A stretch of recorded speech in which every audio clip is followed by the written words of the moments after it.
नमस्कार मित्रांनो, आज आपण एक अत्यंत महत्त्वाच्या विषयावर बोलणार आहोत. मोबाईल अति वापरल्यामुळे होणारे परिणाम. मित्रांनो, आजच्या काळात मोबाईल हा एक प्रत्येक जीवनाचा महत्त्वाचा भाग बनला आहे. लहान मुलापासून ते मोठ्यापर्यंत प्रत्येकाच्या हातात स्मार्टफोन दिसतो. मोबाईलमुळे जग जवळ आले आहे. माहिती सहज मिळू लागली आहे आणि अनेक कामे सोपीसुद्धा झालेली आहे. पण जिथे फायदे आहे तिथे काही गंभीर तोटे देखील आहे. मित्रांनो, आज अनेक लोक मोबाईलशिवाय काही मिनिटे राहू शकत नाही. सकाळी उठल्यावर पहिली गोष्ट लागते ती मोबाईल आणि रात्री झोपण्यापूर्वी शेवटची गोष्ट मोबाईलच असते. हळूहळू ही एक सवय व्यसनात बदलत आहे. मोबाईलचा सर्वात मोठा परिणाम आपल्या आरोग्यावर होतो. दीर्घ वेळ स्क्रीनकडे पाहिल्यामुळे डोळ्यावर ताण येतो, डोकेदुखी दुखते आणि झोपेची समस्या निर्माण होत असते. आजकाल अनेक तरुण रात्री उशिरापर्यंत सोशल मीडिया किंवा गेममध्ये व्यस्त असतात. त्यामुळे त्यांची नीट झोपसुद्धा होत नाही. झोप अपुरी राहिली तर शरीर थकते, मन चिडचिड होते आणि अभ्यास किंवा कामावर त्याचा परिणाम होत असतो. मोबाईलचा दुसरा मोठा परिणाम म्हणजे मानसिक आरोग्यावर होत असतो. लोक सतत सोशल मीडियावर इतरांचे जीवन पाहतात आणि स्वतःशी तुलना करू लागतात.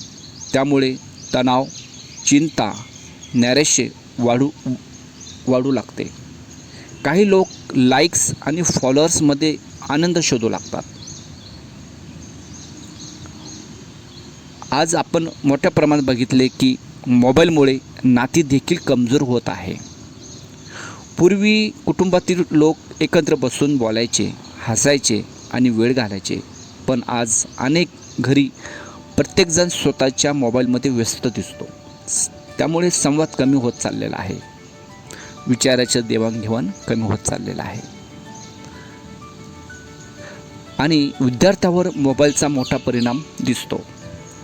ऑनलाईन शिक्षणासाठी मोबाईल उपलब्ध आहे, पण त्याचा मोबाईलमुळे गेम्स, रील्स, सोशल मीडियामध्ये वेळ वाया जातो.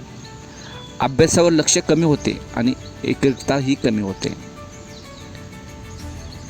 काही तरुण रस्त्यावर चालताना किंवा वाहन चालवताना मोबाईल वापरतात. हे अत्यंत धोकादायक आहे, कारण क्षणाचाही दुर्लक्षामुळे मोठे अपघात होऊ शकते. मोबाईलचा अतिवापर माणसाला एकटे करते. खऱ्या मित्रापासून व्हर्च्युअल मित्र जग मोठाचे वाटू लागते. लोक प्रत्यक्ष भेटण्यापेक्षा ऑनलाईन चॅटला जास्त महत्त्व देत असतात. पण याचा अर्थ असा नाही की मोबाईल वाईट आहे. नाहीच. कारण मोबाईल एक साधन आहे. त्याचा योग्य वापर फायदेशीर आणि अति वापर नुकसानदायक सुद्धा आहे. मोबाईलचा चांगला वापर कसा होतो, कसा करून घ्यावे हे आपल्या हातात आहे. आवश्यक कामासाठी मोबाईल वापरा. स्क्रीन टाईम मर्यादित ठेवा. झोपण्यापूर्वी मोबाईल शक्यतो टाळा.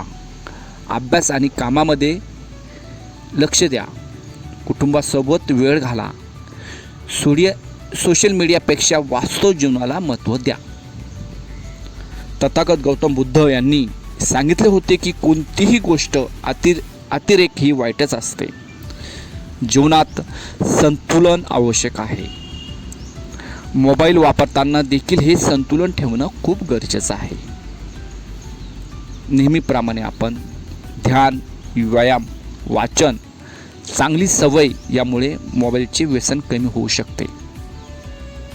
जर आपण आपल्या वेळेचा योग्य उपयोग केला तर जीवन अधिक सुंदर आणि यशस्वी होऊ शकते. आजची तरुण पिढी देशाचे भविष्य आहे. जर तरुणांनी वेळ मोबाईलमध्ये वाया घालवला तर त्याचे ध्येय, स्वप्ने मागे पडतील. पण जर मोबाईलचा योग्य वापर केला तर तो यशाचा मार्ग शोधू शकतो. म्हणून मित्रांनो, मोबाईल वापरा, पण मोबाईलचे गुलाम बनू नका. तंत्रज्ञानाचा उपयोग करा, पण जीवनातील खरे आनंद, नाती आणि आरोग्य विसरू नका. शेवटी मला एवढे सांगायचे आहे की मोबाईल तुमच्या हातात असावा, पण तुमचे जीवन मोबाईलच्या हातात नसावे. धन्यवाद. जय भीम.